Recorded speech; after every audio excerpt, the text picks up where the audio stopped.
Programme USA times ਵਿੱਚ बहुत बहुत स्वागत दोस्तों। हाज़र हाँ अज के कुछ मुद्दे अज ਦੀਆਂ कुछ ਗੱਲਾਂ ਬਾਤਾਂ ਤੁਹਾਡੇ ਨਾਲ ਕਰਨ ਦੇ ਲਈ। ਅੱਜ ਇੱਕ ਵਿਸ਼ੇ ਦੇ ਉੱਤੇ ਆਪਾਂ ਗੱਲਬਾਤ ਕਰਨੀ ਆ ਔਰ ਇਹ ਜਿਹੜਾ ਹਾਊਸ ਰਿਪਬਲਿਕਨਸ ਨੇ ਉਹਨਾਂ ਨੇ ਬਾਈਡਨ ਐਡਮਿਨਿਸਟ੍ਰੇਸ਼ਨ ਨੂੰ ਜਿਹੜੀ ਡੈਟ ਸੀਲਿੰਗ ਆ ਉਹਨੂੰ ਰੇਜ਼ ਕਰਨ ਦੇ ਉੱਤੇ ਇਸ ਸਮਰ ਦੇ ਵਿੱਚ ਸਮੱਸਿਆ ਪੈਦਾ ਕਰ ਦਿੱਤੀ। ਮਾਮਲਾ ਬਹੁਤ ਪੁਰਾਣਾ ਆ, ਅਸੀਂ ਪਹਿਲਾਂ ਵੀ ਇਹਦੇ ਉੱਤੇ ਚਰਚਾ ਕਰ ਚੁੱਕੇ ਹਾਂ। ਹੁਣ ਉਹ ਡੈਡਲਾਈਨ ਨੇੜੇ ਆਈ ਜਾਂਦੀ ਆ। ਜਿਹੜਾ ਹਾਊਸ ਆ ਜਾਂ ਕਾਂਗਰਸ ਆ ਇਹ ਸਰਕਾਰ ਨੂੰ ਅਲਾਓ ਕਰਦੇ ਆ ਕਿ ਤੁਸੀਂ ਇੱਥੇ ਤੱਕ ਖਰਚਾ ਕਰ ਸਕਦੇ ਆ। ਜਿਹੜੀ ਡੈਟ ਸੀਲਿੰਗ ਲਿਮਿਟ ਜਿਹਨੂੰ ਕਹਿੰਦੇ ਆ ਅਮਰੀਕਾ ਦੇ ਵਿੱਚ ਉਹ 31 ਟ੍ਰਿਲੀਅਨ ਡਾਲਰ ਦੇ ਉੱਤੇ ਸੈੱਟ ਆ। ਜੇ ਵਾਈਟ ਹਾਊਸ ਦੇ ਵਿੱਚ ਤੇ ਕਾਂਗਰਸ ਦੇ ਵਿੱਚ ਇੱਕੋ ਪਾਰਟੀ ਦੀ ਮੈਜੋਰਿਟੀ ਹੋਵੇ ਫਿਰ ਇਹ ਸਮੱਸਿਆ ਨਹੀਂ ਆਉਂਦੀ। ਜਿਹੜੀ ਸਰਕਾਰ ਹੁੰਦੀ ਆ ਉਹ ਸਰਕਾਰ ਇਸ ਡੈਟ ਸੀਲਿੰਗ ਨੂੰ ਵਧਾ ਲੈਂਦੀ ਆ, ਉਹਦੇ ਤੋਂ ਉੱਤੇ ਚਲੇ ਜਾਂਦੀ ਆ। ਪਰ ਜਦੋਂ ਹੁਣ ਮਿਡ ਟਰਮ ਇਲੈਕਸ਼ਨ ਦੇ ਵਿੱਚ ਜਿਹੜਾ ਰਿਪਬਲਿਕਨ ਨੇ ਉਹਨਾਂ ਦੀ ਹਾਊਸ ਦੇ ਵਿੱਚ ਭਾਵੇਂ ਨੈਰੋ ਆ ਪਰ ਇੱਕ ਮੈਜੋਰਿਟੀ ਆ, ਉਸ ਮੈਜੋਰਿਟੀ ਦੇ ਕਰਕੇ ਹੁਣ ਸਮੱਸਿਆ ਜੋ ਬਾਈਡਨ ਨੂੰ ਤੇ ਬਾਈਡਨ ਐਡਮਿਨਿਸਟ੍ਰੇਸ਼ਨ ਨੂੰ ਵੱਡੇ ਪੱਧਰ ਦੇ ਉੱਤੇ ਇਹਦੇ ਨਾਲ ਆ ਰਹੀ ਆ ਤੇ ਜਿਹਦੇ ਨਾਲ ਇੱਕ ਕਿਤੇ ਨਾ ਕਿਤੇ ਕਹਿ ਸਕਦੇ ਹੋ ਕਿ ਸੰਵਿਧਾਨਕ ਸੰਕਟ ਵੀ ਖੜਾ ਹੋ ਸਕਦਾ ਆ। ਇਸ ਵੇਲੇ ਜਿਹੜੀ ਗੱਲਬਾਤ ਇਹ ਸਾਰੀ ਚੱਲ ਰਹੀ ਆ ਇਹਦੇ ਵਿੱਚ ਜਿਹੜੀਆਂ ਰੈਸਟ੍ਰਿਕਸ਼ਨਸ ਨੇ ਕਾਂਗਰਸ ਨੇ ਫੈਡਰਲ ਗਵਰਨਮੈਂਟ ਦੇ ਉੱਤੇ ਰੈਸਟ੍ਰਿਕਸ਼ਨਸ ਲਾਉਣੀਆਂ ਹੁੰਦੀਆਂ ਕਿ ਤੁਸੀਂ ਇੰਨੀ ਮਨੀ ਬੋਰੋ ਕਰ ਸਕਦੇ ਆ ਜਾਂ ਇੰਨਾ ਖਰਚਾ ਕਰ ਸਕਦੇ ਆ ਆਪਣੇ ਬਿੱਲ ਪੇ ਕਰਨ ਦੇ ਲਈ। ਇਹ ਚੀਜ਼ 1917 ਤੋਂ ਐਸੇ ਤਰੀਕੇ ਨਾਲ ਚੱਲੀ ਆਉਂਦੀ ਆ। ਹੁਣ ਅਕਸਰ ਹੋ ਜਾਂਦਾ, ਇਹ ਨਹੀਂ ਕਿ ਪਹਿਲੀ ਵਾਰੀ ਹੋਇਆ, ਕਈ ਵਾਰੀ ਇਹ ਹੋ ਜਾਂਦਾ ਕਿ ਜਿੰਨੀ ਲਿਮਿਟ ਸੈੱਟ ਕੀਤੀ ਹੁੰਦੀ ਆ ਕਾਂਗਰਸ ਨੇ ਉਹ ਸਰਕਾਰ ਉਸ ਲਿਮਿਟ ਤੋਂ ਅੱਗੇ ਚਲੇ ਜਾਂਦੀ ਹੈ ਪੈਸਾ ਖਰਚਣ ਦੇ ਮਾਮਲੇ ਵਿੱਚ। ਚਾਹੇ ਬਿੱਲ ਦੇਣੇ ਆ, ਚਾਹੇ ਲੋਕਾਂ ਨੂੰ ਜਿਹੜੀ ਸੋਸ਼ਲ ਸਿਕਿਉਰਿਟੀ ਆ, ਚਾਹੇ ਤਨਖਾਹਾਂ ਆ, ਉਹ ਸਾਰੇ ਕੁਝ ਦੇ ਵਿੱਚ ਉਹਦੇ ਤੋਂ ਉੱਤੇ ਚਲੇ ਜਾਂਦੇ ਆ। ਬਿਲਕੁਲ ਉਸੇ ਤਰ੍ਹਾਂ ਜਿਵੇਂ ਇੱਕ ਆਮ ਬੰਦਾ ਕ੍ਰੈਡਿਟ ਕਾਰਡ ਯੂਜ਼ ਕਰਦਾ, ਉਹਦੀ ਇੱਕ ਲਿਮਿਟ ਹੁੰਦੀ ਆ ਤੇ ਜੇ ਉਹਨੇ ਉਹਦੇ ਤੋਂ ਅੱਗੇ ਜਾਣਾ ਹੋਵੇ ਜਾਂ ਤਾਂ ਉਹ ਲਿਮਿਟ ਨੂੰ ਵਧਾਉਣਾ ਪਊਗਾ ਜਾਂ ਖਰਚੇ ਘਟਾਉਣੇ ਪੈਣਗੇ। ਜਿਹੜੀ ਲਿਮਿਟ ਨੂੰ ਵਧਾਉਣ ਦਾ ਅਧਿਕਾਰ ਆ, ਇਹ ਡੈਟ ਸੀਲਿੰਗ ਲਿਮਿਟ ਜਿਹੜੀ ਆ ਕਾਂਗਰਸ ਦੇ ਕੋਲ ਆ। ਕਾਂਗਰਸ ਦੇ ਵਿੱਚ ਜਿਹੜੀ ਮੈਜੋਰਿਟੀ ਹੈ ਇਸ ਵੇਲੇ ਉਹ ਰਿਪਬਲਿਕਨ ਦੀ ਆ ਤੇ ਇੱਥੇ ਇਸ ਵੇਲੇ ਜਿਹੜੀ ਸਮੱਸਿਆ ਵੱਡੀ ਆ ਰਹੀ ਆ ਇਸ ਮਾਮਲੇ ਦੇ ਵਿੱਚ ਤੇ ਇਹ ਇੱਕ ਵੱਡਾ ਪੋਲੀਟੀਕਲ ਇਸ਼ੂ ਵੀ ਇਸ ਵੇਲੇ ਅਮਰੀਕਾ ਦੇ ਵਿੱਚ ਬਣਿਆ ਆ। ਪਾਵਰ ਡਿਵਾਈਡਡ ਆ ਉੱਥੇ ਜਿਸ ਤਰੀਕੇ ਨਾਲ ਇਸ ਵੇਲੇ। ਦੂਜੀ ਗੱਲ ਇਹ ਆ ਵੀ ਭਾਵੇਂ ਵਿਰੋਧੀ ਪਾਰਟੀ ਹੋਵੇ ਉੱਥੇ, ਉਹ ਇਸ ਬਿੱਲ ਨੂੰ ਰੋਕ ਨਹੀਂ ਸਕਦੀ। ਜਿਹੜਾ ਡੈਟ ਸੀਲਿੰਗ ਆ ਇਹ ਕੁਛ ਜਿਹੜੇ ਮਸਟ ਪਾਸ ਬਿਲਸ ਹੁੰਦੇ ਆ ਉਹਨਾਂ ਦੇ ਵਿੱਚੋਂ ਇੱਕ ਆ। ਪਾਰਟੀ ਕਾਂਗਰਸ ਨੂੰ ਕੰਟਰੋਲ ਕਰਦੀ ਆ ਜਿਹੜੀ, ਜੇ ਉਹ ਵਾਈਟ ਹਾਊਸ ਦੇ ਵਿੱਚ ਵੀ ਕੰਟਰੋਲ ਕਰਦੀ ਆ ਤਾਂ ਗੱਲਬਾਤ ਬੜੀ ਸਾਫ਼ ਹੁੰਦੀ ਆ। ਜਦੋਂ ਡੈਮੋਕ੍ਰੈਟ ਜਿਹੜੇ ਵਾਈਟ ਹਾਊਸ ਦੇ ਵਿੱਚ ਆ ਤੇ ਰਿਪਬਲਿਕਨ ਦੀ ਵੋਟ ਦੂਜੇ ਪਾਸੇ ਆ ਤਾਂ ਇਸ ਵੇਲੇ ਫਿਰ ਸਮੱਸਿਆ ਜਿਹੜੀ ਸਰਕਾਰ ਦੇ ਪਾਸੇ ਦੇ ਵਿੱਚ ਆਉਂਦੀ ਆ। ਇਸੇ ਕਰਕੇ ਕਿਹਾ ਜਾਂਦਾ ਸੀ ਜੇਕਰ ਬਹੁਮਤ ਜਿਹੜੀ ਮਿਡ ਟਰਮ ਇਲੈਕਸ਼ਨ ਸੀ ਉਹਦੇ ਵਿੱਚ ਡੈਮੋਕ੍ਰੈਟਸ ਨੂੰ ਮਿਲ ਜਾਂਦਾ, ਜੋ ਬਾਈਡਨ ਦੀ ਪਾਰਟੀ ਨੂੰ ਮਿਲ ਜਾਂਦਾ, ਫਿਰ ਇਹਨਾਂ ਦੇ ਲਈ ਆ 2 ਸਾਲ ਸਰਕਾਰ ਚਲਾਉਣੀ ਸੌਖੀ ਸੀ। ਹੁਣ ਕਿਉਂਕਿ ਉਸ ਵੇਲੇ ਇੱਧਰਲੇ ਪਾਸੇ ਬਹੁਮਤ ਜਿਹੜਾ ਸੀ ਉਹ ਰਿਪਬਲਿਕਨਸ ਨੂੰ ਮਿਲਿਆ, ਇਸ ਕਰਕੇ ਬਾਈਡਨ ਐਡਮਿਨਿਸਟ੍ਰੇਸ਼ਨ ਦੇ ਲਈ ਸਾਰੇ ਫੈਸਲੇ ਉੱਦਾਂ ਨਹੀਂ ਲਏ ਜਾਣੇ ਜਿੱਦਾਂ ਉਹ ਪਹਿਲੇ 2 ਸਾਲ ਲੈਂਦੇ ਆਏ ਆ। ਭਾਵੇਂ ਕਿ ਰਾਸ਼ਟਰਪਤੀ ਜੋ ਬਾਈਡਨ ਹੀ ਨੇ, ਪਰ ਉਹਨਾਂ ਦੇ ਉੱਤੇ ਕੁਛ ਜਿਹੜੀਆਂ ਰੈਸਟ੍ਰਿਕਸ਼ਨਸ ਲੱਗ ਜਾਣੀਆਂ ਖਰਚਾ ਕਰਨ ਦੇ ਉੱਤੇ। ਹੁਣ ਜਿਹੜੇ ਰਿਪਬਲਿਕਨ ਆ ਉਹ ਕਹਿ ਕੀ ਰਹੇ ਆ, ਉਹ ਕਹਿੰਦੇ ਅਸੀਂ ਡੈਟ ਸੀਲਿੰਗ ਵਧਾ ਸਕਦੇ ਹਾਂ, ਤੁਸੀਂ ਖਰਚੇ ਘਟਾਓ। ਮਤਲਬ ਸਿੱਧੇ ਸਿੱਧੇ ਕੱਟ ਲਾਓ ਕੁਛ ਚੀਜ਼ਾਂ ਦੇ ਉੱਤੇ। ਜਿਹੜਾ ਪ੍ਰੈਜ਼ੀਡੈਂਟ ਬਾਈਡਨ ਦਾ ਏਜੰਡਾ ਆ ਉਹਨੂੰ ਬਦਲੋ, ਉਹਨਾਂ ਚੀਜ਼ਾਂ ਨੂੰ ਘੱਟ ਕਰੋ, ਖਰਚਿਆਂ ਨੂੰ ਘੱਟ ਕਰੋ, ਫਿਰ ਅਸੀਂ ਉਸ ਹਿਸਾਬ ਦੇ ਨਾਲ ਡੈਟ ਸੀਲਿੰਗ ਜਿਹੜੀ ਆ ਵਧਾ ਦਾਂਗੇ। ਜਿਹੜੇ ਬਾਈਡਨ ਤੇ ਸੈਨੇਟ ਡੈਮੋਕ੍ਰੈਟਸ ਨੇ ਉਹ ਇਸ ਚੀਜ਼ ਨੂੰ ਜਿਹੜੀ ਡੈਟ ਲਿਮਿਟ ਆ ਉਹ ਕਹਿੰਦੇ ਇਹਨੂੰ ਬਿਨਾਂ ਕਿਸੇ ਹੋਰ ਚੀਜ਼ ਦੇ ਵਧਾ ਦੇਣਾ ਚਾਹੀਦਾ ਤੇ ਉਸੇ ਤਰ੍ਹਾਂ ਹੀ ਕਰ ਦੇਣਾ ਚਾਹੀਦਾ ਜਿੱਦਾਂ ਪ੍ਰੈਜ਼ੀਡੈਂਟ ਡੋਨਲਡ ਟਰੰਪ ਵੇਲੇ ਕੀਤਾ ਗਿਆ ਸੀ। ਉਦੋਂ ਵੀ ਇਸੇ ਤਰ੍ਹਾਂ ਦੀ ਸਥਿਤੀ ਆਈ ਸੀ ਤੇ ਉਸ ਵੇਲੇ ਵੀ ਇਹ ਡੈਟ ਸੀਲਿੰਗ ਨੂੰ ਵਧਾ ਦਿੱਤਾ ਗਿਆ ਸੀ। ਜਿਹੜੀ ਫੈਡਰਲ ਸਰਕਾਰ ਆ ਕਈ ਸਾਲਾਂ ਦੇ ਵਿੱਚ ਜ਼ਿਆਦਾ ਪੈਸਾ ਖਰਚ ਦਿੰਦੀ ਆ ਤੇ ਫਿਰ ਡੈਟ ਸੀਲਿੰਗ ਵਧਾ ਦਿੱਤੀ ਜਾਂਦੀ ਆ ਉਹਨੂੰ ਸ਼ਾਰਟਫਾਲ ਨੂੰ ਕਵਰ ਕਰਨ ਦੇ ਲਈ। ਜਦੋਂ ਇਸ ਤਰੀਕੇ ਦੇ ਨਾਲ ਹੁੰਦਾ ਆ ਜਾਂ ਤੇ ਉਹ ਇਹਨੂੰ ਵਧਾ ਦਿੰਦੇ ਆ ਜਾਂ ਇੱਕ ਸਪੈਸੀਫਿਕ ਅਮਾਊਂਟ ਜਿਹੜੀ ਆ ਉਹ ਦੇ ਦਿੰਦੇ ਆ ਜਾਂ ਉਹਨੂੰ ਜਿਹੜੀ ਡੈਟ ਸੀਲਿੰਗ ਉਹਨੂੰ ਸਸਪੈਂਡ ਹੀ ਕਰ ਦਿੰਦੇ ਆ ਵੀ ਇਹਦੀ ਕੋਈ ਲਿਮਿਟ ਨਹੀਂ, ਇਹਨੂੰ ਸਸਪੈਂਡ ਕਰ ਦਿਓ। ਤੇ ਜਿਹੜਾ ਟ੍ਰੈਜਰੀ ਡਿਪਾਰਟਮੈਂਟ ਆ ਉਹਨੂੰ ਕਹਿ ਦਿੰਦੇ ਵੀ ਤੁਸੀਂ ਜਿੰਨਾ ਬੋਰੋ ਕਰਨਾ ਆ ਉਹਨੂੰ ਤੁਸੀਂ ਬੋਰੋ ਕਰ ਸਕਦੇ ਆ। ਸੋ ਇਸ ਵੇਲੇ ਗੱਲਬਾਤ ਕਾਫੀ ਮਹੀਨਿਆਂ ਤੋਂ ਚੱਲਦੀ ਆ ਰਹੀ ਆ। ਹੁਣ ਤੱਕ ਰੂਟੀਨ ਦੇ ਵਿੱਚ ਜਿਹੜੀ ਕਾਂਗਰਸ ਆ ਇਹਨੂੰ ਵਧਾ ਦਿੰਦੀ ਸੀ 1960 ਤੋਂ ਲੈ ਕੇ ਹੁਣ ਤੱਕ ਜੇਕਰ ਦੇਖਿਆ ਜਾਵੇ ਤਾਂ ਇਹੋ ਜਿਹੀ ਸਥਿਤੀ 78 ਵਾਰ ਪੈਦਾ ਹੋਈ ਹੈ। 78 ਵਾਰ ਜਿਹੜੀ ਡੈਟ ਲਿਮਟ ਆ ਕਿਸੇ ਨਾ ਕਿਸੇ ਤਰੀਕੇ ਦੇ ਨਾਲ ਵਧਾਈ ਗਈ ਹੈ। ਭਾਵ 1960 ਤੋਂ ਲੈ ਕੇ ਅਮਰੀਕਾ ਦੇ ਵਿੱਚ ਹੁਣ ਤੱਕ ਜਿੰਨਾ ਸਰਕਾਰ ਨੂੰ ਪੈਸਾ ਅਲਾਟ ਕੀਤਾ ਗਿਆ ਸੀ, ਦਿੱਤਾ ਗਿਆ ਸੀ, ਸਰਕਾਰ ਦਾ ਖਰਚਾ ਉਹਦੇ ਤੋਂ ਵੱਧ ਹੋ ਗਿਆ ਤੇ 78 ਟਾਈਮਸ ਇਹਨੂੰ ਵਧਾਇਆ ਗਿਆ ਆ। ਹੁਣ ਇਸ ਮਾਮਲੇ ਦੇ ਵਿੱਚ ਜਿਹੜੀ ਡੈਟ ਲਿਮਟ ਨੂੰ ਜਦੋਂ ਉਹਦੇ ਨਾਲ ਫੈਡਰਲ ਸਰਕਾਰ ਨੂੰ ਫਿਰ ਹੋ ਜਾਊਗਾ ਕਿ ਉਹ ਟ੍ਰੈਜਰੀ ਬੌਂਡ ਇਸ਼ੂ ਕਰ ਸਕਦੇ ਆ, ਜਿਹੜਾ ਰੈਵਨਿਊ ਆ ਸਕਦਾ ਆ, ਜਿਹਦੇ ਨਾਲ ਅਲਟੀਮੇਟਲੀ ਬਿੱਲ ਪੇ ਕੀਤੇ ਜਾ ਸਕਦੇ ਆ। ਜੇ ਇਹ ਨਹੀਂ ਹੁੰਦਾ, ਘਰਾਂ ਦੀਆਂ ਕੀਮਤਾਂ ਉੱਤੇ ਚਲੇ ਜਾਣਗੀਆਂ, ਕਾਰਾਂ ਦੀਆਂ ਕੀਮਤਾਂ ਇੰਨੀਆਂ ਉੱਤੇ ਚਲੇ ਜਾਣਗੀਆਂ ਕਿ ਇਹਨੂੰ ਲੈਣ ਬਾਰੇ ਸੋਚਿਆ ਵੀ ਨਹੀਂ ਜਾ ਸਕਦਾ, ਨੌਕਰੀਆਂ ਲੋਕਾਂ ਦੀਆਂ ਚਲੇ ਜਾਣਗੀਆਂ, ਰਿਸੈਸ਼ਨ ਆ ਜਾਊਗਾ। ਜਦੋਂ ਅਮਰੀਕਾ ਦੇ ਵਿੱਚ ਜਿਹੜੇ ਇਨਵੈਸਟਰ ਦਾ ਫੇਥ ਆ ਉਹ ਬਹੁਤ ਜ਼ਰੂਰੀ ਰਹਿਣਾ ਚਾਹੀਦਾ ਬੌਂਡਸ ਦੇ ਵਿੱਚ, ਤੇ ਜੇ ਇਹ ਇਸ ਤਰ੍ਹਾਂ ਦੀ ਜਿਹੜੀ ਡਰਾਉਣੀ ਸਿਚੁਏਸ਼ਨ ਬਣ ਜਾਂਦੀ ਆ ਤਾਂ ਫਿਰ ਸਥਿਤੀ ਜਿਹੜੀ ਆ ਸਾਰੀ ਇਕੋਨਮੀ ਦੇ ਲਈ ਮਾੜੀ ਹੁੰਦੀ ਆ। ਤੇ ਇਹਦਾ ਅਸਰ ਜਿੱਦਾਂ ਜਿੱਦਾਂ ਇਹਨੂੰ ਦੇਰ ਕਰੀ ਜਾਂਦੇ ਆ ਇਸ ਗੱਲ ਦੇ ਵਿੱਚ, ਉਹਦੇ ਨਾਲ ਵੀ ਜਿਹੜੇ ਇਨਵੈਸਟਰ ਨੇ ਮੰਨਿਆ ਜਾਂਦਾ ਕਿ ਉਹਦਾ ਇਕੋਨਮੀ ਦੇ ਵਿੱਚ ਯਕੀਨ ਜਿਹੜਾ ਉਹ ਘਟਦਾ ਹੈ। ਹੁਣ ਮੰਨ ਲਓ ਵੀ ਇਹ ਨਾ ਹੋਵੇ, ਹਾਲਾਂਕਿ ਇੱਦਾਂ ਹੋਇਆ ਨਹੀਂ ਕਦੇ, ਤਾਂ ਗੌਰਮੈਂਟ ਜਿਹੜੀ ਆ ਉਹ ਡਿਫਾਲਟ ਹੋ ਜਾਂਦੀ ਹੈ। ਜਿੱਦਾਂ ਬੰਦਾ ਡਿਫਾਲਟ ਹੋ ਜਾਂਦਾ, ਇਸੇ ਤਰੀਕੇ ਦੇ ਨਾਲ ਸਰਕਾਰ ਵੀ ਡਿਫਾਲਟ ਹੋ ਜਾਂਦੀ ਹੈ ਤੇ ਉਹਦੇ ਕੋਲ ਬਹੁਤ ਸਾਰੇ ਬਿੱਲ ਦੇਣ ਦੇ ਲਈ ਪੈਸੇ ਨਹੀਂ ਹੁੰਦੇ। ਉਹਨੇ ਸਰਕਾਰ ਨੇ ਟੈਕਸ ਰਿਫੰਡ ਵੀ ਕਰਨਾ, ਸੋਸ਼ਲ ਸਿਕਿਉਰਿਟੀ ਵੀ ਦੇਣੀ ਹੈ, ਸੈਲਰੀਜ਼ ਵੀ ਦੇਣੀ ਹੈ, ਜਿਹੜੇ ਫੈਡਰਲ ਵਰਕਰਸ ਨੇ, ਜਿਹੜੇ ਮਿਲਟਰੀ ਵਾਲੇ ਨੇ, ਉਹਨਾਂ ਨੂੰ ਤਨਖਾਹ ਦੇਣੀ ਹੈ। ਉਹ ਸਾਰੇ ਕੁਛ ਨੂੰ ਜਿਹੜਾ ਮੈਨੇਜ ਕਰਨ ਦੇ ਲਈ ਸਰਕਾਰ ਨੂੰ ਫੰਡ ਚਾਹੀਦੇ ਹੁੰਦੇ ਆ। ਹੁਣ ਉਹਨੂੰ ਇਹ ਡੈਟ ਸੀਲਿੰਗ ਲਿਮਿਟ ਵਧਾਉਣ ਦੇ ਲਈ ਜਿਹੜੇ ਉਹਨਾਂ ਨੇ ਇੱਕ ਰੱਖ ਦਿੱਤਾ ਕਿ ਇੱਥੇ ਤੱਕ ਤੁਸੀਂ ਇਹਨੂੰ ਆ ਕਰੋਗੇ, ਇੱਥੇ ਇੱਥੇ ਕੱਟ ਲਾਓਗੇ। ਔਰ ਉਹ ਕੱਟ ਲਾਉਣ ਦੇ ਵਿੱਚ ਫਿਰ ਜਿਹੜਾ ਜੋ ਬਾਈਡਨ ਦਾ ਏਜੰਡਾ ਆ, ਵੀ ਮੰਨ ਲਓ ਉਹਨਾਂ ਨੇ ਵੋਟਾਂ ਤੋਂ ਪਹਿਲਾਂ ਜਿਹੜਾ ਸਟੂਡੈਂਟ ਲੋਨ ਸੀ ਇਹਨੂੰ ਮਾफ़ ਕਰਨ ਦੀ ਗੱਲਬਾਤ ਕੀਤੀ ਸੀ ਕਿ ਆਹ ਸਟੂਡੈਂਟ ਲੋਨ ਅਸੀਂ ਮਾफ़ ਕਰ ਦੇਣਾ ਹੈ। ਜਦੋਂ ਵਿਰੋਧੀ ਇਹ ਕਹਿ ਰਹੇ ਸੀ ਕਿ ਇਹ ਸਿਰਫ ਸਿੱਧੀ ਇੱਕ ਰਿਸ਼ਵਤ ਆ ਕਿ ਮੂਹਰੇ ਵੋਟਾਂ ਆਉਣ ਵਾਲੀਆਂ ਤੇ ਤੁਸੀਂ ਲੋਕਾਂ ਨੂੰ ਮੁਆਫੀ ਦੇ ਰਹੇ ਆ, ਇਹਦਾ ਮਤਲਬ ਸਿੱਧਾ। ਹੁਣ ਇਸ ਮਾਮਲੇ ਦੇ ਵਿੱਚ ਫਿਰ ਜਦੋਂ ਇਹ ਬਾਈਡਨ ਐਡਮਿਨਿਸਟ੍ਰੇਸ਼ਨ ਦੀ ਮੈਜੋਰਿਟੀ ਨਹੀਂ ਮਿਲੀ, ਇਹ ਫਸ ਚੁੱਕੇ ਆ, ਤਾਂ ਇਹਨਾਂ ਨੂੰ ਫੈਡਰਲ ਸਪੈਂਡਿੰਗ ਦੇ ਉੱਤੇ ਕੱਟ ਲਾਉਣਾ ਪਊਗਾ। ਇਹਨਾਂ ਨੂੰ ਉਹਨਾਂ ਦੀ ਗੱਲ ਮੰਨਣੀ ਪਊਗੀ ਜਿਹੜੀ ਕਿ ਇਹ ਮੰਨਣ ਨੂੰ ਤਿਆਰ ਨਹੀਂ ਆ। ਡਿਫਾਲਟ ਦਾ ਮਤਲਬ ਦੂਜਾ ਸਿੱਧਾ ਜਿਹੜਾ ਰਿਸੈਸ਼ਨ ਮੰਨਿਆ ਜਾਂਦਾ ਹੈ ਕਿ ਉਹਦਾ ਮਤਲਬ ਇਹੀ ਹੈ ਕਿ ਰਿਸੈਸ਼ਨ ਤੁਹਾਡੇ ਸਾਹਮਣੇ ਜਿਹੜਾ ਇਹ ਆ ਗਿਆ ਆ ਤੇ ਇਹਦਾ ਸਾਹਮਣਾ ਕਰੋ। ਹੁਣ ਇਹ ਸਾਰੇ ਕੁਝ ਦੇ ਵਿੱਚ ਇਹਨਾਂ ਨੇ ਇੱਕ ਇੱਕ ਕਰਕੇ ਉਹਨਾਂ ਦੇ ਸਾਹਮਣੇ ਸ਼ਰਤਾਂ ਰੱਖ ਦਿੱਤੀਆਂ, ਜਾਂ ਇੱਦਾਂ ਕਹਿ ਲਓ ਕਿ ਜਿਹੜਾ ਇਹਨੂੰ ਜਿਸ ਤਰੀਕੇ ਦੇ ਨਾਲ ਬਿੱਲ ਪਾਸ ਕੀਤਾ ਗਿਆ ਇਹ ਕਿ ਇਸ ਵੇਲੇ 31 ਟ੍ਰਿਲੀਅਨ ਡਾਲਰ ਨੂੰ ਲਿਮਟ ਨੂੰ ਹਿੱਟ ਕਰ ਚੁੱਕੇ ਆ, ਤੇ ਜਿਹੜਾ ਉਹਦੇ ਹਿਸਾਬ ਦੇ ਨਾਲ ਇਹਨਾਂ ਨੂੰ ਜਿਹੜੇ ਵੱਡੇ ਜਿਹੜੇ ਮੈਸਿਵ ਜਿਹੜੀਆਂ ਕੱਟਸ ਨੇ ਉਹ ਲਾਉਣੇ ਪੈਣਗੇ ਇਹਦੀ ਸਪੈਂਡਿੰਗ ਦੇ ਉੱਤੇ, ਤਾਂ ਜਾ ਕੇ ਇਹ ਉਸ ਡੈਟ ਸੀਲਿੰਗ ਨੂੰ ਜਾਂ ਉਸ ਲਿਮਟ ਨੂੰ ਵਧਾਉਣਗੇ। ਫਿਰ ਅਮਰੀਕਾ ਦੀ ਜਿਹੜੀ ਇਕੋਨਮੀ ਆ ਉਹ ਮੁੜ ਕੇ ਥਾਂ ਸਿਰ ਹੋ ਸਕੂਗੀ, ਹੋ ਹੀ ਜਾਣਾ। ਪਰ ਜਿਹੜੇ ਰਿਪਬਲਿਕਨਸ ਨੇ ਉਹ ਆਪਣੀ ਪੂਰੀ ਤਾਕਤ ਵੀ ਦਿਖਾ ਰਹੇ ਆ ਵੀ ਹੁਣ ਸਾਡੇ ਕੋਲ ਗੱਲ ਆ ਤੇ ਅਸੀਂ ਫੈਸਲਾ ਆਪਣੇ ਹਿਸਾਬ ਨਾਲ ਕਰਾਂਗੇ, ਜਿੰਨੀਆਂ ਸ਼ਰਤਾਂ ਉਹਨਾਂ ਕੋਲ ਵੱਧ ਤੋਂ ਵੱਧ ਮਨਾਈਆਂ ਜਾ ਸਕਦੀਆਂ ਉਹ ਬਣਾਉਣ ਦੀ ਕੋਸ਼ਿਸ਼ ਕਰ ਰਹੇ ਆ। ਦੂਜੇ ਪਾਸੇ ਜਿਹੜੇ ਡੈਮੋਕ੍ਰੈਟਸ ਨੇ ਉਹ ਇਸ ਵੇਲੇ ਚਾਹੁੰਦੇ ਆ ਕਿ ਜਿਸ ਤਰੀਕੇ ਦੇ ਨਾਲ ਪਹਿਲਾਂ ਵੱਖ-ਵੱਖ ਸਮਿਆਂ ਦੇ ਵਿੱਚ ਕੀਤਾ ਗਿਆ ਉਸੇ ਤਰ੍ਹਾਂ ਹੀ ਇਸ ਵੇਲੇ ਇਹਨੂੰ ਵਧਾ ਦਿੱਤਾ ਜਾਵੇ, ਤੇ ਜਿਹੜੇ ਪਲਾਨ ਆ ਉਹਨਾਂ ਦਾ ਏਜੰਡਾ ਆ ਜੋ ਬਾਈਡਨ ਦਾ, ਉਹਨੂੰ ਕਿਤੇ ਨਾ ਕਿਤੇ ਇਹਨਾਂ ਦੇ ਅਨੁਸਾਰ ਕੱਟ ਕਰਕੇ ਇਹਨਾਂ ਦੇ ਅਨੁਸਾਰ ਚਲਾਉਣਾ ਪਊਗਾ। ਤਾਂ ਉਹ ਮਤਲਬ ਚਾਹੇ ਇਲੈਕਟ੍ਰਿਕ ਵਹੀਕਲ ਤੇ ਟੈਕਸ ਕ੍ਰੈਡਿਟ ਨੇ ਉਹਦੇ 'ਤੇ ਅਸਰ ਪਊਗਾ, ਸਟੂਡੈਂਟ ਜਿਹੜਾ ਡੈਟ ਮਾफ़ ਕਰਨਾ ਸੀ, ਸਟੂਡੈਂਟ ਲੋਨ ਮਾफ़ ਕਰਨਾ ਸੀ, ਉਹਦੇ ਉੱਤੇ ਸਿੱਧਾ ਅਸਰ ਪਊਗਾ। ਹੋਰ ਜਿੰਨੀਆਂ ਜਿਹੜੀਆਂ ਚੀਜ਼ਾਂ ਨੇ ਉਹਨਾਂ ਦੇ ਉੱਤੇ ਵੀ ਇਹਦੇ ਨਾਲ ਜਿਹੜਾ ਵੱਡਾ ਅਸਰ ਇਹਦੇ ਉੱਤੇ ਪਊਗਾ। ਤੇ ਹੁਣ ਦੇਖੋ ਕਦੋਂ ਇਹ ਫੈਸਲਾ ਹੁੰਦਾ ਹੈ ਤੇ ਉਹਦੇ ਤੋਂ ਬਾਅਦ ਜਿਹੜਾ ਸਾਰਾ ਕੁਛ ਆ ਉਹ ਆਪਣੇ ਥਾਂ ਸਿਰ ਦੁਬਾਰਾ ਆਉਂਦਾ ਹੈ। ਦੂਜੀ ਗੱਲਬਾਤ ਦੋਸਤੋ ਅੱਜ ਆਪਾਂ ਕਰਨੀ ਆ ਜਿਹੜੇ ਫਲੋਰੀਡਾ ਦੇ ਗਵਰਨਰ ਨੇ ਰੌਨ ਡਿਸੈਂਟਿਸ ਤੇ ਵਾਲਟ ਡਿਜ਼ਨੀ ਕੰਪਨੀ ਦਾ ਆਪਸ ਦੇ ਵਿੱਚ ਜਿਹੜਾ ਵਿਵਾਦ ਆ ਇੱਕ ਵਾਰੀ ਫੇਰ ਭਖ ਗਿਆ। ਡਿਜ਼ਨੀ ਦਾ ਰੌਨ ਡਿਸੈਂਟਿਸ ਦੇ ਨਾਲ ਜਾਂ ਫਲੋਰੀਡਾ ਦੀ ਸਰਕਾਰ ਦੇ ਨਾਲ ਪਹਿਲਾਂ ਤੋਂ ਹੀ ਗੱਲਬਾਤ ਬਣਦੀ ਨਹੀਂ, ਹਾਲਾਂਕਿ ਬਹੁਤ ਵੱਡੀ ਕੰਪਨੀ ਹੈ, ਬੜਾ ਵੱਡਾ ਰੈਵਨਿਊ, ਬੜੇ ਵੱਡੀਆਂ ਇਹਨਾਂ ਦੀਆਂ ਲੋਕੇਸ਼ਨਸ ਨੇ ਉੱਥੇ, ਤੇ ਇਹਨਾਂ ਦੇ ਵਿੱਚ ਹੁਣ ਇਹਨਾਂ ਦੀ ਆਪਸ ਦੇ ਵਿੱਚ ਪਾਵਰ ਨੂੰ ਲੈ ਕੇ ਜਾਂ ਫ੍ਰੀ ਸਪੀਚ ਦੇ ਉੱਤੇ ਮਾਮਲੇ ਦੇ ਉੱਤੇ ਇਹਨਾਂ ਦਾ ਆਪਸ ਦੇ ਵਿੱਚ ਜਿਹੜਾ ਰੌਲਾ ਇੱਕ ਤਰੀਕੇ ਦਾ ਪੈ ਗਿਆ। ਤੇ ਜਿਹੜਾ ਲਾਸੂਟ ਆ ਉਹ ਫਾਈਲ ਕੀਤਾ ਗਿਆ ਆ ਜਦੋਂ ਇਸ ਵੇਲੇ ਜਿਹੜੇ ਬੋਰਡ ਨੇ ਜਦੋਂ ਡਿਕਲੇਅਰ ਕੀਤਾ ਸੀ ਜਿਹੜੀ ਡਿਜ਼ਨੀ ਫਰੈਂਡਲੀ ਡੀਲ ਨੂੰ ਨਲ ਐਂਡ ਵੋਇਡ ਕਰ ਦਿੱਤਾ ਸੀ।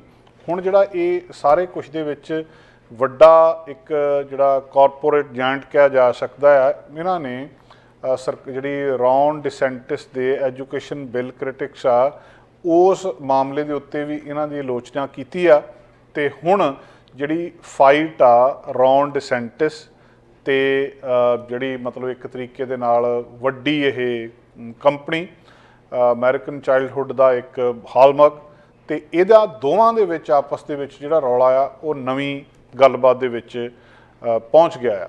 ਜਦੋਂ 2024 ਦੀ ਇਲੈਕਸ਼ਨ ਮੂਹਰੇ ਆ ਰਹੀ ਆ, ਰੌਨ ਡਿਸੈਂਟਿਸ ਨੇ ਪ੍ਰੈਜ਼ੀਡੈਂਟ ਦੇ ਕੈਂਡੀਡੇਟ ਬਣਨਾ ਆ, ਤੇ ਉਸ ਵੇਲੇ ਜਿਹੜੀ ਇੱਕ ਉਹਨਾਂ ਨੇ ਆਪਣੀ ਕੈਂਪੇਨ ਵੀ ਸ਼ੁਰੂ ਕਰ ਦਿੱਤੀ ਆ। ਪੋਲ ਨੰਬਰ ਉਹਨਾਂ ਦੇ ਕਾਫੀ ਥੱਲੇ ਚਲੇ ਗਏ ਆ ਕੁਛ ਹਫ਼ਤਿਆਂ ਦੇ ਵਿੱਚ ਹੀ। ਉਸ ਵੇਲੇ ਜਿਹੜਾ ਡਿਜ਼ਨੀ ਦੇ ਨਾਲ ਇਹਨਾਂ ਦੇ ਡਿਸਪਿਊਟ ਦਾ ਵਧਣਾ ਇਹਨਾਂ ਦੇ ਲਈ ਕਿਤੇ ਨਾ ਕਿਤੇ ਨੁਕਸਾਨ ਕਰੂਗਾ। ਹੁਣ ਰੌਲਾ ਇਹ ਆ ਕਿ ਜਿਹੜੇ ਫਲੋਰੀਡਾ ਦੇ ਰੈਜ਼ੀਡੈਂਟਸ ਨੇ ਉਹਨਾਂ ਨੇ ਕਾਫੀ ਉਹਨਾਂ ਦੇ ਜਿਹੜਾ ਟੈਕਸ ਦਾ ਦਿੱਤਾ ਪੈਸਾ ਆ ਉਹਦੇ ਵਿੱਚੋਂ ਕਾਫੀ ਸਹੂਲਤ ਜਿਹੜੀ ਆ ਇਹਨਾਂ ਦੇ ਕਹਿਣ ਦੇ ਅਨੁਸਾਰ ਡਿਜ਼ਨੀ ਨੂੰ ਦਿੱਤੀ ਗਈ ਆ।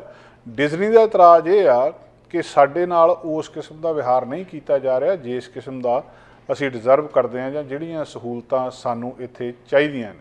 ਉਹਨਾਂ ਨੇ ਹੁਣ ਲਾਸੂਟ ਫਾਈਲ ਕਰ ਦਿੱਤਾ US ਡਿਸਟ੍ਰਿਕਟ ਕੋਰਟ ਦੇ ਵਿੱਚ, ਨਰਦਰਨ ਡਿਸਟ੍ਰਿਕਟ ਆਫ ਫਲੋਰੀਡਾ ਦੇ ਵਿੱਚ। ਬੁੱਧਵਾਰ ਨੂੰ ਕੱਲ੍ਹ ਉਹਨਾਂ ਨੇ ਡਿਜ਼ਨੀ ਨੇ ਲਾਸੂਟ ਫਾਈਲ ਕਰ ਦਿੱਤਾ ਰੌਨ ਡਿਸੈਂਟਿਸ ਦੇ ਖਿਲਾਫ ਕਿ ਜਿਹੜੀ ਸਾਡੀ ਰਾਈਟ ਟੂ ਫਰੀ ਸਪੀਚ ਆ ਉਸ ਆਧਾਰ ਦੇ ਉੱਤੇ, ਔਰ ਇਹ ਵੀ ਕਿਹਾ ਕਿ ਜਿਹੜੇ ਸਾਡੇ ਬਿਜ਼ਨਸ ਆਪਰੇਸ਼ਨਸ ਨੇ, ਡਿਜ਼ਨੀ ਕਿਉਂਕਿ ਬਹੁਤ ਵੱਡੀ ਕੰਪਨੀ ਆ, ਇਹਨਾਂ ਸਾਡੇ ਜਿਹੜੇ ਬਿਜ਼ਨਸ ਆਪਰੇਸ਼ਨਸ ਫਲੋਰੀਡਾ ਦੇ ਵਿੱਚ ਉਹ ਕਹਿੰਦੇ ਚੱਲਦੇ ਆ, ਇਹਨਾਂ ਨੂੰ ਕਿਸੇ ਨਾ ਕਿਸੇ ਤਰ੍ਹਾਂ ਧਮਕਾਇਆ ਗਿਆ। ਇਹ ਸਾਡਾ ਜਿਹੜਾ ਸਾਡੇ ਆਰਥਿਕ ਭਵਿੱਖ ਦੇ ਨਾਲ ਜਿਹੜਾ ਖਿਲਵਾੜ ਕੀਤਾ ਗਿਆ, ਜਿਹੜੇ ਕੌਨਸਟੀਟਿਊਸ਼ਨਲ ਰਾਈਟਸ ਨੇ ਉਹ ਕਹਿੰਦੇ ਜਿਹੜੇ ਸਾਡੇ ਅਧਿਕਾਰ ਆ ਉਹਨਾਂ ਦੀ ਕਿਤੇ ਨਾ ਕਿਤੇ ਵਾਇਓਲੇਸ਼ਨ ਕੀਤੀ ਗਈ ਆ, ਉਲੰਘਣਾ ਕੀਤੀ ਗਈ ਆ। ਹੁਣ ਇਸ ਮਾਮਲਾ ਕਿਉਂਕਿ ਬਹੁਤ ਪਹਿਲਾਂ ਤੋਂ ਇਹ ਮਾਮਲਾ ਜਿਹੜਾ ਚੱਲਿਆ ਆਉਂਦਾ ਆ, ਤੇ ਇਹਦੇ ਬਾਰੇ ਜਿਹੜਾ ਜਦੋਂ ਕਿ ਜਿਹੜੇ ਰੌਨ ਡਿਸੈਂਟਿਸ ਨੇ ਉਹ ਇੱਕ ਇੰਟਰਨੈਸ਼ਨਲ ਟ੍ਰੇਡ ਟ੍ਰਿਪ ਦੇ ਉੱਤੇ ਉਹਨਾਂ ਦੇ ਸਪੋਕਸਮੈਨ ਨੇ ਗੱਲਬਾਤ ਕਹੀ ਹੈ ਕਿ ਜਿਹੜਾ ਡਿਜ਼ਨੀ ਨੇ ਲਾਸੂਟ ਫਾਈਲ ਕੀਤਾ ਇੱਕ ਹੋਰ ਅਨਫੋਰਚੂਨੇਟ ਐਗਜ਼ਾਮਪਲ ਆ ਕਿ ਜਿਹੜਾ ਫਲੋਰੀਡਾ ਦੇ ਵੋਟਰਸ ਨੂੰ ਅੰਡਰਮਾਈਨ ਕਰਨ ਦੀ ਉਹ ਇਹਨੂੰ ਦੂਜੇ ਤਰੀਕੇ ਦੇ ਨਾਲ ਲੈ ਰਹੇ ਆ। ਹੁਣ ਇਹ ਕੰਪਨੀ ਕੀ ਕਰਦੀ ਆ, ਕਿਸ ਤਰ੍ਹਾਂ ਆਪਰੇਟ ਕਰਦੀ ਆ, ਸਰਕਾਰ ਕੀ ਕਰਦੀ ਆ, ਇਹ ਇੱਕ ਵੱਡਾ ਸਵਾਲ ਆ। ਪਰ ਐਨ ਉਸ ਵੇਲੇ ਜਦੋਂ ਰੌਨ ਡਿਸੈਂਟਿਸ ਰਾਸ਼ਟਰਪਤੀ ਦੀ ਦੌੜ ਦੇ ਵਿੱਚ ਸ਼ਾਮਲ ਹੋਣ ਨੂੰ ਨੇੜੇ ਨੇ, ਆਪਣੀ ਜਿਹੜੀ ਇਹਨਾਂ ਦੇ ਉੱਤੇ ਬਹੁਤ ਵੱਡੇ ਇਹ ਮੰਨੇ ਜਾਂਦੇ ਆ ਕਿ ਟਰੰਪ ਤੇ ਇਹਨਾਂ ਦੇ ਵਿੱਚੋਂ ਇੱਕ ਜਣੇ ਦੀ ਚੋਣ ਹੋਣੀ ਆ, ਉਸ ਵੇਲੇ ਡਿਜ਼ਨੀ ਵੱਲੋਂ ਇਹਨਾਂ ਨੂੰ ਸੂ ਕੀਤਾ ਜਾਣਾ ਜਾਂ ਲਾਸੂਟ ਫਾਈਲ ਕੀਤਾ ਜਾਣਾ ਇਹ ਇੱਕ ਵੱਡੀ ਗੱਲਬਾਤ ਆ। ਇਹਦਾ ਕੁਦਰਤੀ ਇਹਨਾਂ ਦੇ ਉੱਤੇ ਵੀ ਵੱਡਾ ਅਸਰ ਪਊਗਾ, ਤੇ ਇਹਦੇ ਨਾਲ ਜਿਹੜਾ ਡਿਜ਼ਨੀ ਤੇ ਫਲੋਰੀਡਾ ਦੇ ਗਵਰਨਰ ਰੌਨ ਡਿਸੈਂਟਿਸ ਦਾ ਬੜੇ ਲੰਬੇ ਸਮੇਂ ਤੋਂ ਚੱਲਿਆ ਆ ਰਿਹਾ ਜਿਹੜਾ ਡਿਸਪਿਊਟ ਆ ਉਹ ਵੀ ਇੱਕ ਅਗਲੇ ਲੈਵਲ ਦੇ ਉੱਤੇ ਪਹੁੰਚ ਜਾਊਗਾ, ਜਿਹਦਾ ਬਿਨਾਂ ਸ਼ੱਕ ਫਲੋਰੀਡਾ ਵਾਸੀਆਂ ਨੂੰ ਤਾਂ ਨੁਕਸਾਨ ਹੀ ਹੈ, ਸਰਕਾਰ ਦਾ ਵੀ ਇਹਦੇ ਵਿੱਚ ਨੁਕਸਾਨ ਆ, ਤੇ ਜਿਹੜੇ ਇਹਦੇ ਰਾਜਨੀਤਿਕ ਭਵਿੱਖ ਨੂੰ ਲੈ ਕੇ ਰੌਨ ਡਿਸੈਂਟਿਸ ਤੇ ਉਹਦੇ ਵਿੱਚ ਵੀ ਵੱਡਾ ਨੁਕਸਾਨ ਦੱਸਿਆ ਜਾ ਰਿਹਾ। ਅਮਰੀਕਾ ਦੇ ਵਿੱਚ ਘਰਾਂ ਦੀਆਂ ਕੀਮਤਾਂ ਵਧਣੀਆਂ ਸ਼ੁਰੂ ਹੋ ਗਈਆਂ। ਫਰਵਰੀ ਤੱਕ ਘਟਦੀਆਂ ਸੀ, ਫਰਵਰੀ ਤੋਂ ਹੁਣ ਤੱਕ ਦੱਸਦੇ ਆ ਕਿ ਘਰਾਂ ਦੀਆਂ ਕੀਮਤਾਂ ਵੱਧ ਰਹੀਆਂ ਆ। ਇੱਕ ਐਨਾਲਿਸਿਸ ਦੇ ਵਿੱਚ ਜਿਹੜਾ ਮੰਥਲੀ ਮੀਡੀਅਨ ਸੇਲ ਪ੍ਰਾਈਸ ਸਾਹਮਣੇ ਆਇਆ, ਜਿਹਦੇ ਵਿੱਚ ਇਹ ਦੱਸਿਆ ਗਿਆ ਕਿ 5 ਲੱਖ ਜਿਹੜਾ ਹੈਗਾ ਇਹ ਉਟਾਹ ਦੇ ਵਿੱਚ, ਕੈਲੀਫੋਰਨੀਆ ਕੋਲੋਰਾਡੋ ਦੇ ਵਿੱਚ, ਤੇ ਜਿਹੜਾ ਹਵਾਈ ਦੇ ਵਿੱਚ 8 ਲੱਖ ਤੋਂ ਜ਼ਿਆਦਾ ਘਰ ਦਾ ਮੀਡੀਅਨ ਪ੍ਰਾਈਸ ਹੈ ਇਸ ਵੇਲੇ ਦੱਸਿਆ ਜਾ ਰਿਹਾ।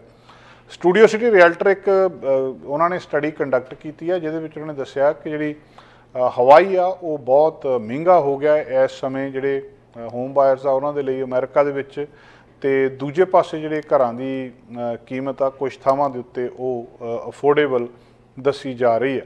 ਫਰਵਰੀ ਤੱਕ ਪੂਰੇ ਦੇਸ਼ ਦੇ ਵਿੱਚ ਹੀ ਥੱਲੇ ਗਈਆਂ ਸੀ, ਉਸ ਤੋਂ ਬਾਅਦ ਹੁਣ ਇਹ ਕੀਮਤਾਂ ਉੱਤੇ ਨੂੰ ਜਾਣੀਆਂ ਸ਼ੁਰੂ ਹੋ ਗਈਆਂ। ਐਕਸਪਰਟ ਇਹ ਕਹਿੰਦੇ ਆ ਵੀ ਜਿਹੜੀ ਅਫੋਰਡੇਬਿਲਟੀ ਆ ਬਹੁਤ ਇਸ ਵੇਲੇ ਅਮਰੀਕਾ ਦੇ ਵਿੱਚ ਔਖੀ ਹੋਈ ਪਈ ਆ, ਲੋਐਸਟ ਲੈਵਲ ਦੇ ਉੱਤੇ ਆ, ਲੋਕਾਂ ਦੀ ਹਿੰਮਤ ਨਹੀਂ ਹੈ ਇਸ ਵੇਲੇ ਘਰ ਲੈਣ ਦੀ। ਜਿਹੜਾ ਕੁਝ ਥਾਵਾਂ ਦੇ ਉੱਤੇ ਇੱਕ ਲਿਸਟ ਉਹਨਾਂ ਨੇ ਇਸ ਰਿਸਰਚ ਤੋਂ ਬਾਅਦ ਜਿਹੜੀ ਸਰਵੇ ਤੋਂ ਬਾਅਦ ਦੱਸੀ ਹੈ, ਜਿਹਦੇ ਵਿੱਚ ਦੱਸਿਆ ਗਿਆ ਕਿ ਕਿਹੜੀਆਂ ਥਾਵਾਂ ਦੇ ਉੱਤੇ ਅਮਰੀਕਾ ਦੇ ਵਿੱਚ ਘਰ ਲੈਣੇ ਸੌਖੇ ਆ ਤੇ ਕਿਹੜੀਆਂ ਥਾਵਾਂ ਦੇ ਉੱਤੇ ਘਰ ਲੈਣੇ ਸਭ ਤੋਂ ਮਹਿੰਗੇ ਆ। 8 ਸਟੇਟਾਂ, ਵਾਸ਼ਿੰਗਟਨ DC, ਇਹਨਾਂ ਦੇ ਵਿੱਚ ਮੀਡੀਅਨ ਸੇਲ ਪ੍ਰਾਈਸ ਜਿਹੜਾ ਲਾਸਟ ਈਅਰ ਸੀਗਾ 4 ਲੱਖ ਜਾਂ ਉਸ ਤੋਂ ਉੱਤੇ ਸੀਗਾ। ਔਰੇਗਨ ਜਿਹੜਾ ਆ ਉਹ ਵੀ 4 ਲੱਖ ਦੇ ਨੇੜੇ ਤੇੜੇ ਦੱਸਿਆ ਜਾ ਰਿਹਾ ਹੈ। Washington state, Nevada, Montana, Washington DC 4 lakh 2,000 ਅਤੇ 4 ਲੱਖ 87,000 ਦੇ ਵਿੱਚ ਦੱਸਿਆ ਜਾ ਰਿਹਾ। ਕੈਲੀਫੋਰਨੀਆ, ਕੋਲੋਰਾਡੋ, ਹਵਾਈ ਇਹ ਟੌਪ ਦੇ ਉੱਤੇ ਨੇ। ਕੈਲੀਫੋਰਨੀਆ ਦੇ ਵਿੱਚ 5 ਲੱਖ 37,000, ਕੋਲੋਰਾਡੋ ਦੇ ਵਿੱਚ ਵੀ 5 ਲੱਖ 37,125 ਤੇ ਹਵਾਈ ਦੇ ਵਿੱਚ 8 lakh 5,000 dollar monthly median sale price ਪਿਛਲੇ ਸਾਲ ਇਹਦਾ ਦੱਸਿਆ ਗਿਆ ਆ। ਹਰ ਇੱਕ ਏਰੀਏ ਦੇ ਵਿੱਚ ਕੀਮਤ ਇਹ ਵੱਖਰੀ ਆ, ਪਰ ਫਿਰ ਵੀ ਕਾਫੀ ਹੱਦ ਤੱਕ ਜਿਹੜਾ ਇਹ ਪ੍ਰਾਈਸ ਆ ਇਹ ਉੱਪਰ ਵੱਲ ਨੂੰ ਫਰਵਰੀ ਤੋਂ ਬਾਅਦ ਜਾਣੇ ਸ਼ੁਰੂ ਹੋ ਗਿਆ। ਸਟੇਟਸ ਦੇ ਵਿੱਚ ਵੀ ਸ਼ਹਿਰਾਂ ਦਾ ਬਹੁਤ ਫਰਕ ਆ। ਪੂਰੀ ਸਟੇਟ ਦਾ ਮੀਡੀਅਨ ਪ੍ਰਾਈਸ ਹੋਰ ਆ, ਜਦੋਂ ਪਰ ਤੁਸੀਂ ਸ਼ਹਿਰਾਂ ਦੇ ਵਿੱਚ ਦੇਖਦੇ ਆ ਤੇ ਉੱਥੇ ਵੀ ਬਹੁਤ ਵੱਡਾ ਫਰਕ ਆ। ਜਿਹੜਾ ਮੀਡੀਅਨ ਮੰਥਲੀ ਸੇਲ ਪ੍ਰਾਈਸ ਇੱਕ ਘਰ ਦਾ ਪਿਛਲੇ ਸਾਲ ਕੈਲੀਫੋਰਨੀਆ ਦਾ ਜਿਹੜਾ ਸਭ ਤੋਂ ਸਸਤਾ ਸ਼ਹਿਰ ਕਹਿ ਸਕਦੇ ਆ ਰੈਡ ਬਫ, ਉੱਥੇ 3,20,000 ਸੀ। ਤੇ ਜਦੋਂ ਤੁਸੀਂ ਸਭ ਤੋਂ ਮਹਿੰਗਾ ਸ਼ਹਿਰ ਸੈਨ ਹੋਜ਼ੇ ਦੇਖਦੇ ਆ ਤਾਂ ਉੱਥੇ ਇਹ 13 ਲੱਖ ਦੇ ਕਰੀਬ ਮੀਡੀਅਨ ਪ੍ਰਾਈਸ ਦੱਸਿਆ ਜਾ ਰਿਹਾ ਹੈ। ਜਿਹੜੇ ਹੋਮ ਬਾਇਰਸ ਨੇ ਉਹ ਇਸ ਵੇਲੇ ਬਾਰਗਨ ਕਰ ਰਹੇ ਆ ਤੇ ਕੋਸ਼ਿਸ਼ ਕਰ ਰਹੇ ਆ ਮਿਡ ਵੈਸਟ ਦੇ ਵਿੱਚ ਕਿਤੇ ਨਾ ਕਿਤੇ ਸਸਤੇ ਘਰ ਉਹਨਾਂ ਨੂੰ ਮਿਲ ਜਾਣ, ਜਿੱਥੇ ਲੱਗਦਾ ਵੀ ਆ। ਪਰ ਫਿਰ ਵੀ ਜਿਹੜੇ ਓਹਾਇਓ, ਓਕਲਾਹਾਮਾ, ਇਹ ਸੈਕੰਡ ਤੇ ਤੀਜੇ ਨੰਬਰ ਦੇ ਉੱਤੇ ਸਟੇਟਾਂ ਨੇ ਜਿੱਥੇ ਸਭ ਤੋਂ ਸਸਤੇ ਘਰ ਦੱਸੇ ਜਾ ਰਹੇ ਆ। ਜਿਹੜੇ ਮੰਥਲੀ ਮੀਡੀਅਨ ਸੇਲ ਪ੍ਰਾਈਸ ਆ ਉਹ 1,55,000 ਤੇ 1,75,000 ਦੇ ਵਿੱਚ ਇੱਥੇ ਦੱਸਿਆ ਜਾ ਰਿਹਾ ਹੈ। ਦੂਜੇ ਪਾਸੇ ਮਿਸ਼ੀਗਨ, ਮੈਸੂਰੀ, ਇੰਡੀਆਨਾ, ਵੈਸਟ ਵਰਜੀਨੀਆ, ਨਿਊਯਾਰਕ, ਇਹ ਸਾਰੇ ਜਿਹੜੇ ਆ ਮੀਡੀਅਨ ਸੇਲ ਪ੍ਰਾਈਸ ਇਹਨਾਂ ਦਾ 2 ਲੱਖ ਦੇ ਨੇੜੇ ਤੇੜੇ ਦੱਸਿਆ ਜਾ ਰਿਹਾ ਆ। ਤੇ ਘਰਾਂ ਦੀ ਮਾਰਕੀਟ ਦੇ ਵਿੱਚ ਇੱਕ ਵਾਰੀ ਫੇਰ ਉਛਾਲ ਆ ਰਿਹਾ। ਸਰਕਾਰ ਨੇ ਜਦੋਂ ਸੇਲ ਜਿਹੜੀ ਬਹੁਤ ਜ਼ਿਆਦਾ ਇੰਟਰਸਟ ਰੇਟ ਘਟਾ ਦਿੱਤਾ ਸੀ ਕੋਵਿਡ ਦੇ ਦੌਰਾਨ, ਘਰਾਂ ਦੀਆਂ ਕੀਮਤਾਂ ਉੱਤੇ ਚਲੀਆਂ ਗਈਆਂ ਸੀ। ਹੁਣ ਜਦੋਂ ਇੰਟਰਸਟ ਰੇਟ ਵਧਣੇ ਸ਼ੁਰੂ ਹੋਏ ਆ, ਕਾਫੀ ਹੱਦ ਤੱਕ ਵੱਧ ਚੁੱਕੇ ਆ, ਫੈਡਰਲ ਰਿਜ਼ਰਵ ਨੇ ਜਿਹੜੇ ਵਧਾਏ ਆ, ਤਾਂ ਉਸ ਵੇਲੇ ਜਿਹੜੀਆਂ ਇਹ ਕੀਮਤਾਂ ਨੇ ਇਹ ਥੱਲੇ ਆ ਗਈਆਂ ਸੀ। ਪਰ ਫਰਵਰੀ ਤੋਂ ਹੁਣ ਦੁਬਾਰਾ ਫਿਰ ਅਮਰੀਕਾ ਦੇ ਵਿੱਚ ਘਰ ਮਹਿੰਗੇ ਹੋਣੇ ਸ਼ੁਰੂ ਹੋ ਗਏ ਨੇ। ਦੋਸਤੋ, ਅਗਲੀ ਗੱਲਬਾਤ ਕੀਟੋਜੈਨਿਕ ਤੇ ਪੈਲੀਓ ਡਾਈਟ ਦੇ ਬਾਰੇ ਕੀਤੀ ਜਾ ਰਹੀ ਆ। ਆਮ ਤੌਰ ਦੇ ਉੱਤੇ ਕਈ ਤਰ੍ਹਾਂ ਦੀਆਂ ਡਾਈਟ ਅਸੀਂ ਇਹਨਾਂ ਦਿਨਾਂ ਦੇ ਵਿੱਚ ਸੁਣਦੇ ਹਾਂ, ਤੇ ਅਮਰੀਕਨ ਹਾਰਟ ਐਸੋਸੀਏਸ਼ਨ ਨੇ ਇੱਕ ਰਿਪੋਰਟ ਦਿੱਤੀ ਆ ਔਰ ਉਸ ਰਿਪੋਰਟ ਦੇ ਵਿੱਚ ਐਨਾਲਾਈਜ਼ ਕੀਤੇ ਆ ਬਹੁਤ ਸਾਰੀਆਂ ਪੋਪੂਲਰ ਡਾਈਟਸ, ਤੇ ਉਹਨਾਂ ਨੂੰ ਦੱਸਿਆ ਵੀ ਇਹਦਾ ਰੈਂਕ ਕਿਹੜੀ ਡਾਈਟ ਵਧੀਆ, ਕਿਹੜੀ ਡਾਈਟ ਜਿਹੜੀ ਆ ਮਾੜੀ ਆ। ਉਹਨਾਂ ਨੇ ਰਿਪੋਰਟ ਲਿਆ ਕੇ ਦੱਸੀ ਆ ਔਰ ਇਹ ਵੀ ਦੱਸਿਆ ਕਿ ਕਈ ਵਾਰੀ ਡਾਈਟ ਦੇ ਸੰਬੰਧ ਦੇ ਵਿੱਚ ਬਹੁਤ ਸਾਰੀ ਮਿਸ ਇਨਫੋਰਮੇਸ਼ਨ ਜਿਹੜੀ ਨਿਊਟ੍ਰੀਸ਼ਨ ਦੇ ਸੰਬੰਧ ਦੇ ਵਿੱਚ ਡਾਈਟ ਬੁੱਕਸ ਦੇ ਉੱਤੇ ਕਿੰਨੀਆਂ ਕਿਤਾਬਾਂ ਆਉਂਦੀਆਂ ਡਾਈਟ ਦੇ ਬਾਰੇ, ਬਲੌਗਸ ਲਿਖੇ ਜਾ ਰਹੇ ਆ, ਟਿਕਟੌਕ, ਇੰਸਟਾਗ੍ਰਾਮ, ਟਵਿੱਟਰ, ਸਾਰੀਆਂ ਦੇ ਉੱਤੇ ਜਿਹੜੇ ਦੱਸਿਆ ਜਾ ਰਿਹਾ। ਔਰ ਇੱਕ ਕੀਟੋ ਡਾਈਟ ਨੂੰ ਪ੍ਰਮੋਟ ਕੀਤਾ ਜਾ ਰਿਹਾ ਕਿ ਕੀਟੋ ਡਾਈਟ ਆ, ਉਹਦੇ ਵਿੱਚ ਜਿਹੜੀ ਮਿਸ ਇਨਫੋਰਮੇਸ਼ਨ ਆ ਉਹ ਸੋਸ਼ਲ ਮੀਡੀਆ ਦੇ ਉੱਤੇ ਬਹੁਤ ਜ਼ਿਆਦਾ ਆ ਔਰ ਇੱਕ ਕ੍ਰਿਟੀਕਲ ਲੈਵਲ ਦੇ ਉੱਤੇ ਇਹ ਦੱਸਦੇ ਆ ਕਿ ਪਹੁੰਚ ਗਿਆ ਜਿੱਥੇ ਜਾ ਕੇ ਇਹਦਾ ਲੋਕਾਂ ਨੂੰ ਨੁਕਸਾਨ ਹੋ ਰਿਹਾ ਹੈ। ਬਹੁਤ ਸਾਰੀ ਜਿਹੜੇ ਪਬਲਿਕ ਤੇ ਹੈਲਥ ਕੇਅਰ ਪ੍ਰੋਫੈਸ਼ਨਲ ਕਨਫਿਊਜ਼ ਹੋਏ ਆ ਕਿ ਜਿਹੜਾ ਹਾਰਟ ਹੈਲਦੀ ਈਟਿੰਗ ਕਿਹੜੀ ਆ ਤੇ ਕਿਹੜੀ ਜਿਹੜੀ ਜ਼ਿਆਦਾ ਚੰਗੀ ਡਾਈਟ ਆ। ਬਹੁਤ ਸਾਰੇ ਲੋਕ ਇੱਦਾਂ ਫੀਲ ਕਰਦੇ ਆ ਕਿ ਜਿਹੜਾ ਮਤਲਬ ਉਹਨਾਂ ਨੇ ਆਪਣੇ ਆਪ ਨੂੰ ਇਵੈਲੂਏਟ ਕੀਤਾ ਬਹੁਤ ਸਾਰੇ ਫੀਚਰਸ ਦੇ ਤੇ ਬਹੁਤ ਸਾਰੀਆਂ ਡਾਈਟਸ ਦੇ ਨਾਲ, ਫਿਰ ਉਹਨਾਂ ਨੇ ਰੈਂਕਿੰਗ ਦਿੱਤੀ ਆ। ਇਹ ਅੱਜ ਵੀਰਵਾਰ ਨੂੰ ਜਿਹੜਾ ਜਨਰਲ ਸਰਕੂਲੇਸ਼ਨ ਆ ਉਹਦੇ ਵਿੱਚ ਡਰਾਫਟ ਕੀਤੀ ਗਈ ਆ, ਜਿਹਦੇ ਵਿੱਚ ਨਿਊਟ੍ਰੀਸ਼ਨ ਸਾਇੰਟਿਸਟ, ਕਾਰਡੀਓਲੋਜਿਸਟ, ਡਾਇਟੀਸ਼ੀਅਨ ਤੇ ਹੈਲਥ ਐਕਸਪਰਟ ਨੇ ਜਿਹੜੇ ਕਈ ਡਾਈਟਸ ਨੂੰ ਉਹਨਾਂ ਨੇ ਐਨਾਲਾਈਜ਼ ਕੀਤਾ ਹੈ। ਉਹਨਾਂ ਨੇ ਇਹਨੂੰ ਇਵੈਲੂਏਟ ਕੀਤਾ ਹੈ ਕਿ ਕਿੰਨਾ ਨੇੜਿਓ ਤੁਸੀਂ ਇਹਨੂੰ ਦੇਖ ਸਕਦੇ ਆ ਤੇ ਜਿਹੜਾ ਕਿਸ ਤਰੀਕੇ ਦੇ ਨਾਲ ਕਿਹੜੀ ਡਾਈਟ ਤੁਹਾਡੀ ਸਿਹਤ ਦੇ ਲਈ ਚੰਗੀ ਹੋ ਸਕਦੀ ਹੈ। ਉਹਨਾਂ ਨੇ ਇਹ ਦੱਸਿਆ ਆ ਕਿ ਜਿਹੜੇ ਫਰੂਟਸ, ਵੈਜੀਟੇਬਲ, ਗ੍ਰੇਨਸ, ਜਿੱਦਾਂ ਬਰਾਊਨ ਰਾਈਸ ਆ, ਇਸੇ ਤਰ੍ਹਾਂ ਜਿਹੜਾ ਓਟਸ ਨੇ, ਜਾਂ ਜਿਹੜਾ ਮੀਟ ਆ, ਜਿਹੜਾ ਲੀਨ ਕੱਟਸ ਆ ਉਹਦੇ ਮੀਟ ਦੇ, ਜਿਹੜਾ ਓਲਿਵ ਆਇਲ ਆ, ਵੈਜੀਟੇਬਲ ਆਇਲ ਆ, ਸੀ ਫੂਡ ਆ, ਜਿਹੜੇ ਪ੍ਰੋਟੀਨ ਦੇ ਵਿੱਚ ਕਾਫੀ ਜ਼ਿਆਦਾ ਹਾਈ ਨੇ, ਇਹ ਹਾਰਟ ਹੈਲਥੀ ਤੇ ਓਮੇਗਾ 3 ਫੈਟੀ ਐਸਿਡ ਦੇ ਵਿੱਚ ਨੇ। ਇਹਨਾਂ ਨੇ ਇਹ ਰਿਕਮੈਂਡ ਕੀਤਾ ਕਿ ਜਿਹੜੇ ਕਿ ਆਮ ਤੌਰ ਦੇ ਉੱਤੇ ਕਿਹਾ ਹੀ ਜਾਂਦਾ ਕਿ ਸਾਲਟੀ, ਸ਼ੂਗਰੀ ਜਾਂ ਜਿਹੜੇ ਹਾਈ ਪ੍ਰੋਸੈਸਡ ਜਾਂ ਆਟੇ ਦੇ ਵਿੱਚ ਵਾਈਟ ਫਲੋਰ ਦੇ ਵਿੱਚ ਬਣੇ ਜਿਹੜੇ ਇਹ ਗ੍ਰੇਨਸ ਨੇ, ਇਹ ਰਿਫਾਈਨਡ ਗ੍ਰੇਨਸ ਨੇ ਜਿਹੜੇ ਜਿਨ੍ਹਾਂ ਦੇ ਵਿੱਚ soft drinks, white bread, white pasta, cookies, cake, pastries ਜਾਂ ਜਿਹੜੇ ਪ੍ਰੋਸੈਸਡ ਮੀਟ ਆ, ਹੌਟ ਡੌਗਸ ਜਿਹੜੇ ਹੈਗੇ ਆ, ਉਹ ਸਾਰੇ ਇਸ ਕੈਟਾਗਰੀ ਦੇ ਵਿੱਚ ਆਉਂਦੇ ਆ। ਜਿਹੜੇ ਲੋਕਾਂ ਦੇ ਵਿੱਚ ਮਿਸ ਇਨਫੋਰਮੇਸ਼ਨ ਬਹੁਤ ਸਾਰੀਆਂ ਚੀਜ਼ਾਂ ਨੂੰ ਲੈ ਕੇ ਫੈਲੀ ਆ, ਇਸ ਆਰਟੀਕਲ ਦੇ ਵਿੱਚ, ਇਸ ਪਬਲੀਕੇਸ਼ਨ ਦੇ ਵਿੱਚ ਉਹਨਾਂ ਨੇ ਜਿਹੜਾ ਇਹਨੂੰ ਦੱਸਿਆ ਗਿਆ ਆ ਕਿ ਜਿਹੜੀਆਂ ਬਹੁਤ ਸਾਰੀਆਂ ਡਾਈਟਸ ਨੇ ਜਿਹਦੇ ਵਿੱਚ ਲੋਕ ਆਪਣੇ ਹਿਸਾਬ ਦੇ ਨਾਲ ਫੈਸਲੇ ਕਰ ਰਹੇ ਆ, ਉਹਨਾਂ ਦੇ ਬਾਰੇ ਵੀ ਤੁਹਾਨੂੰ ਦੁਬਾਰਾ ਤੋਂ ਸੋਚਣ ਦੀ ਲੋੜ ਆ। ਜਿਹੜੀਆਂ ਡਾਈਟਸ ਆਮ ਤੌਰ ਦੇ ਉੱਤੇ ਤੁਹਾਡੇ ਕਾਰਬੋਹਾਈਡਰੇਟਸ ਇਨਟੇਕ ਨੂੰ ਰੋਕਦੀਆਂ ਆ, ਵੀ 10% ਤੁਸੀਂ ਦਿਨ ਦੇ ਵਿੱਚ ਜਿਹੜੀਆਂ ਡੇਲੀ ਕੈਲੋਰੀਜ਼ ਇਹਦੇ ਤੋਂ ਲੈਣੀਆਂ ਆ, ਤੇ ਇਸੇ ਤਰ੍ਹਾਂ ਡਾਈਟ ਜਿਹੜੀ ਆ, ਕਈ ਡਾਈਟ ਜਿਹੜੀਆਂ ਪ੍ਰਮੋਟ ਕੀਤੀਆਂ ਗਈਆਂ ਆ, ਜਿਹਨੂੰ ਕੀਟੋ ਡਾਈਟਸ ਵੀ ਕਹਿੰਦੇ ਆ ਵੇਟ ਲਾਸ ਦੇ ਲਈ, ਤੇ ਬਹੁਤ ਸਾਰੀਆਂ ਸੈਲੀਬ੍ਰਿਟੀਜ਼ ਨੇ ਇਹਨੂੰ ਜਿਹੜਾ ਐਂਡੋਰਸ ਵੀ ਕੀਤਾ। ਜਿਹੜੇ ਲੋਕ ਬਹੁਤ ਸਾਰੇ ਕਾਰਬਸ ਨੂੰ ਮਤਲਬ ਕਾਰਬਸ ਜ਼ਿਆਦਾ ਖਾਂਦੇ ਆ ਜਾਂ ਕਾਰਬਸ ਨੂੰ ਪਿਆਰ ਜ਼ਿਆਦਾ ਕਰਦੇ ਆ, ਉਹ ਉਸ ਕਿਸਮ ਦੀਆਂ ਚੀਜ਼ਾਂ ਜਿਹੜੀਆਂ ਤੁਹਾਨੂੰ ਇੰਸਟਾਗ੍ਰਾਮ ਦੇ ਉੱਤੇ ਜਿਹੜੀਆਂ ਦਿਖ ਰਹੀਆਂ ਆ। ਤੇ ਪਰ ਇਸ ਰਿਸਰਚ ਦੇ ਵਿੱਚ ਬਹੁਤ ਸਾਰੀਆਂ ਨਵੀਆਂ ਗੱਲਾਂ ਦੱਸੀਆਂ ਗਈਆਂ ਕਿ ਵਿਗਿਆਨਕ ਤਰੀਕੇ ਦੇ ਨਾਲ ਜਿਹੜੀ ਤੁਸੀਂ ਡਾਈਟ ਖਾਂਦੇ ਹੋ ਉਹੀ ਸਹੀ ਹੋ ਸਕਦੀ ਹੈ, ਤੇ ਜਿਹੜੇ ਐਕਸਪਰਟ ਨੇ ਉਹੀ ਇਹਦੇ ਬਾਰੇ ਦੱਸ ਸਕਦੇ ਆ। ਟਿਕਟੋਕ, ਇੰਸਟਾਗ੍ਰਾਮ ਦੇ ਉੱਤੇ ਜਾਂ ਹੋਰ ਥਾਵਾਂ ਦੇ ਉੱਤੇ ਕੀਟੋ ਡਾਈਟ ਨੂੰ ਲੈ ਕੇ ਜੋ ਕੁਝ ਪ੍ਰਮੋਟ ਕੀਤਾ ਜਾ ਰਿਹਾ ਉਹ ਓਨਾ ਸਹੀ ਨਹੀਂ ਹੈ ਜਿਸ ਤਰੀਕੇ ਦੇ ਨਾਲ ਉਹਨੂੰ ਦੱਸਿਆ ਜਾ ਰਿਹਾ। ਦੋਸਤੋ, ਇਹਦੇ ਨਾਲ ਅੱਜ ਦਾ ਪ੍ਰੋਗਰਾਮ ਇੱਥੇ ਸਮਾਪਤ ਕਰਦੇ ਹਾਂ। ਕੱਲ੍ਹ ਆਪਾਂ ਫੇਰ ਹਾਜ਼ਰ ਹੋਵਾਂਗੇ ਕੱਲ੍ਹ ਦੇ ਕੁਝ ਨਵੇਂ ਮੁੱਦਿਆਂ ਨਾਲ। ਹੁਣ ਤੁਸੀਂ ਦੇਖ ਸਕਦੇ ਹੋ ਗਲੋਬਲ ਪੰਜਾਬ ਟੀਵੀ ਨੂੰ ਡਾਊਨਲੋਡ ਕਰੋ ਸਾਡੀ ਐਪ ਐਂਡਰੋਇਡ ਜਾਂ iOS ਤੇ ਫ੍ਰੀ ਵਿੱਚ, roku ਅਤੇ Amazon Fire TV ਤੇ ਜਾਂ Apple TV ਤੇ। ਨਾਲ ਹੀ ਦੇਖ ਸਕਦੇ ਹੋ ਲਾਈਵ ਸਟ੍ਰੀਮਿੰਗ www.globalpunjabtv.com ਤੇ।